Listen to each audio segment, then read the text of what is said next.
দেখো aldol condensation যে reaction আমাদের মেনলি মনে করো এখানে কি আছে বলো, অ্যালডোল কনডেনসেশন রিয়েকশন আমাদের টেক পার্ট করে আলফা, প্রথমে জানতে হবে কোন মলিকুল টেক পার্ট করে, আলফা হাইড্রোজেন, একবার লিখে দিচ্ছি দেখো, আলফা হাইড্রোজেন যুক্ত, আলফা হাইড্রোজেন থাকবে যুক্ত অ্যালডিহাইড, অ্যালডিহাইড অর কিটোন, ঠিক আছে, আলফা হাইড্রোজেনযুক্ত অ্যালডিহাইড কিটোন, একবারে বোঝাতে যাবে। এখানে আমি অ্যাসিটালডিহাইড একটা এক্সাম্পল নিয়েছি, এক্সাম্পলের মাধ্যমে আমি ক্লিয়ার করে দেবো।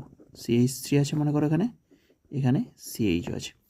তাহলে আমাদের এই যে কার্বনিল গ্রুপটা দেখতে পাচ্ছ, এর সাপেক্ষে আলফা কার্বন কোনটা, পাশের কার্বনটা আলফা, এই আলফারে অ্যাটলিস্ট একটা হাইড্রোজেন থাকতে হবে।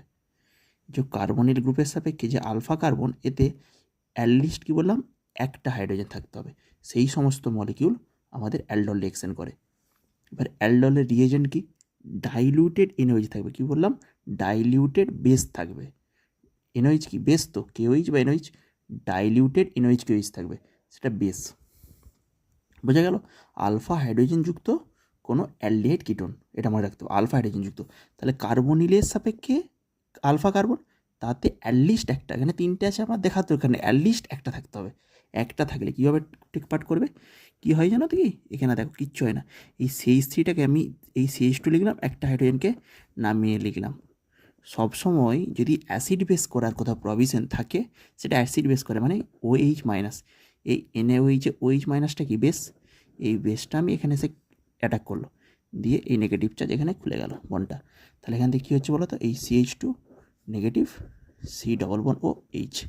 সবসময় আমাদের এখানে ডিরেক্ট অ্যাসিটালডিহাইডে ডাইলুট এনার্জি দিয়ে দেবে, তোমাকে মনে রাখতে হবে সবসময় এখানে একটা দিলেও দুটো ধরে নিতে হবে, দুটো মলিকিউল সবসময় এখানে টেক পার্ট করে, 2 মলিকিউল, ঠিক আছে। তাহলে এখান থেকে একটা মলিকিউল ছিল, এখান থেকে কার্বো অ্যানায়নটা জেনারেট করলাম, আর একটা মলিকিউল ছিল দেখো CH3CHO, এটাকে লিখে নেবো CH3CHO। কী করে বলো তো, একটার এই যে আলফা কার্বনটা এই কার্বনিল কার্বনে এসে অ্যাটাক করে দেবে, কার্বনিক কার্বনে, ওকে, এই কার্বনিক কার্বনে এসে অ্যাটাক করে দেবে, এইটা ডিরেক্ট এসে এখানে অ্যাটাক করে দেবে। তাহলে দেখো এখান থেকে লিখছি, দেখো CH3, এখান থেকে লিখছি CH3, এই যে অ্যাটাক করে দিল এখানটা, এটা অ্যাটাক করে দিল, তো সি অ্যাটাক করে দিলে এই বন্ডটা খুলে যাবে, 5টা বন্ড হয়ে যেত, সেই জন্য CH হয়ে গেল, CHOH। এবারে যা আছে এই পার্টটা লিখে দাও, CH2 CHO, CH3CHOH, CH2 CHO। এইটা আমি বোঝানোর জন্য করলাম অ্যালডল প্রোডাক্টটা।